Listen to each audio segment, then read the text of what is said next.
नमस्कार मित्रांनो, शेती परिवर्तन आपल्या यूट्यूब चॅनल आपल्या सर्व शेवगा शेतकऱ्यांचं स्वागत आहे. मित्रांनो, आपण आज नवीन लागवड करत आहोत. आपण मागे तुम्हाला आपण याचा व्हिडिओ पण टाकलेला आहे यूट्यूबला आणि याच्यावर आपण पेपर वगैरे टाकून घेतलेला आहे. पण पाण्यामुळे आपण थोडं थांबलं, तर आपण याच्यात कोबीची पण लागवड केलेली आहे. आणि आता शेवग्याची लागवड करतो आपण. 12 फुटे गल्लीचं अंतर आहे, झाडाचं अंतर आपण 7+2 अशा पद्धतीने घेतोय. तर आता आपण पूजा वगैरे पण करून घेतलेली ना. आता जे जे 7 फूट अंतर राहणार त्याच्यात आपण मिरच्याचे पण रोप आणलेले, ते पण आपल्याला त्याच्यात बसवायचे. तर अशा प्रकारे मित्रांनो, आता बऱ्याच मित्रांचं झालं तर म्हणणं प्रॅक्टिकल लागवड कशी करायची. आता आपण हा 7 फुटाचा बांबू केलेला आहे. हे बघा, आता पहिलं बी आपण इथं सुरुवात केली. हे बघा मित्रांनो, आपण याच्यावर ट्रायकोडर्मा वगैरे आधीच सोडून दिलेलं होतं. हे बघा, बघू शकता आपण मध्ये गांडूळ पण तयार झालेले आपल्या बेडमध्ये. आता आपण लागवड करतोय. बियाची लागवड करताना बी फक्त 1 इंच खाली असं जमिनीत घालायचं. बियाला आपण साफ पावडर चोळून घेतलेली आहे. बी 24 तास पाण्यात भिजून घ्यायचं आणि पुढल्या 1 फुटावर आपल्याला परत एक बी घ्यायचंय. तर अशा पद्धतीने आपल्याला लागवड करायची. आणि ज्या मित्रांची पेपरवर लागवड असेल त्यांनी थोडी पेपरची जागा थोडी मोठी करून घ्या, म्हणजे जेणेकरून जी गरम वाफ ती बसणार नाही. आता हे आपलं झालं, इथून आपल्याला 7 फूट अंतर घ्यायचं दुसऱ्या गाठीपासून, दुसऱ्या झाडापासून. तर अशा प्रकारे आपल्याला बी लागवड करायची.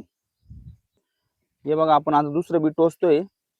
बी फक्त 1 इंच आणि वरून थोडी माती लावून द्यायची. पुढलं आपलं परत 1.5 फुटावर होले, परत आपण एक बी इथं घेतोय. अशा पद्धतीने आपल्याला लागवड करायची आहे.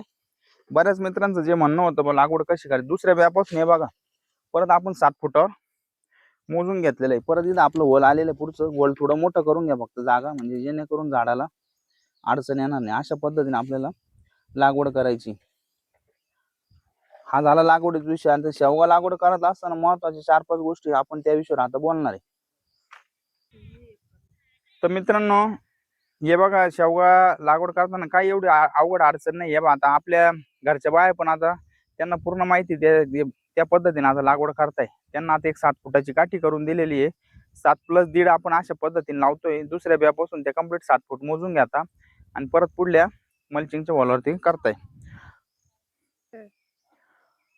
तर मित्रांनो, अशा पद्धतीने लागवड करायची. आणि शेवगा लागवड करताना बऱ्याच मित्रांचं चुका होत आहे, ते व्हायला नकोय. याच्याकरता जाणकार शेतकऱ्याकडूनच बियाणं घ्या. पूर्ण वर्षभर तो आपल्याला मार्गदर्शन करेल याची हमी घ्या. आणि बऱ्याच मित्रांचं म्हणणं काय झालं, शेवग्याला लागवड करता बियाणं किती लागतं. तर लागवड पद्धत आता तुम्हाला समजलीची. 12 फुटाचा आपला बेड आहे. त्याच्यामध्ये आपण हे 2 बेड सोडून दिले. याच्यावर आपण आंतरपीक म्हणून कोबी घेतलेलं आहे. पेपर पण टाकून घेतलेला. याला खाली आपण बेसल डोस पण टाकलेला आहे. बेसल डोस खताचा, रासायनिक खताचा. आणि त्याच्यानंतर आपण याला बॅक्टेरिया पण सोडलेले होते, म्हणजे जेणेकरून जमिनीत जी बुरशी असेल ती मरून जाईल. तर आपल्याकडे पाऊस नसल्यामुळे आपण थोडं थांबून घेतलं होतं. आता पाऊस पण झालेला आहे चांगल्या प्रकारे. इतर आमच्या पेरण्या पण झाल्या ना. आता आपण आज शेवगा लागवड करतोय. तर अशा पद्धतीने आपल्याला नियोजन करायचंय. तर हे नियोजन करत असताना आपल्याला 1 एकरासाठी जवळजवळ 400 ग्रॅम बियाणं लागतं. तर बियाणं आपल्याला आधी 24 तास भिजून घ्यायचंय.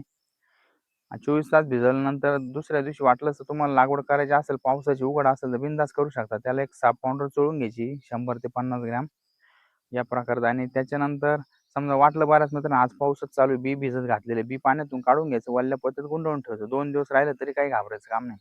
फक्त पोतं सुकून द्यायचं नाही, वल्ल राहिलं पाहिजे. नॉर्मल त्याच्यावर पाणी शिंपडून द्यायचं आणि बी वल्ल राहिलं पाहिजे, म्हणजे त्याचं जे मावचर ते कमी नाही झालं पाहिजे. तर अशा पद्धतीने करायचंय.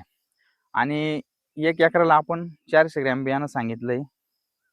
400 ग्रॅम मध्ये तुमची 1 एकर लागवड होऊन तुम्हाला परत गॅप बीप भरायला पण बियाणं शिल्लक असतं.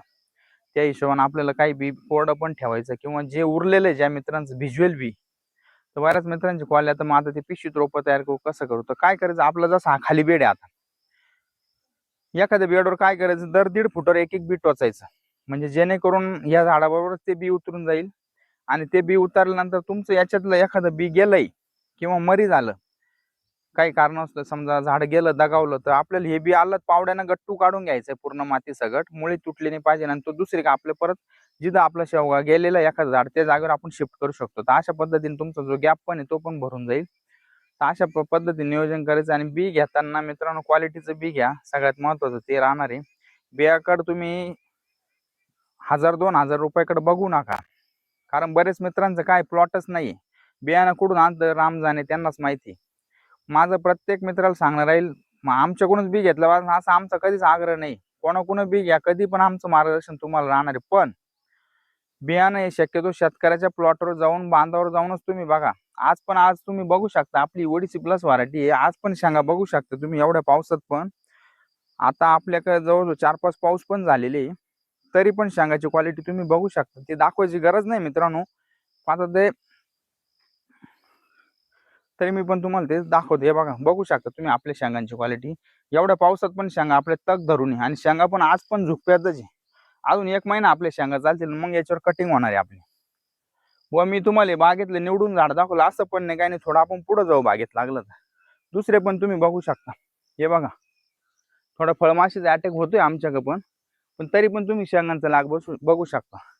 म्हणजे बियाणं घेताना बऱ्याच मित्रांना काय वाटतं बियाणं लय महाग आहे, पण क्वालिटीचे बियाणं जो शेतकरी देतो तो 2 पैसे तुमच्याकडून जास्तच घेणार आहे आणि तुम्हाला परत वर्षभर मार्गदर्शन करणार आहे.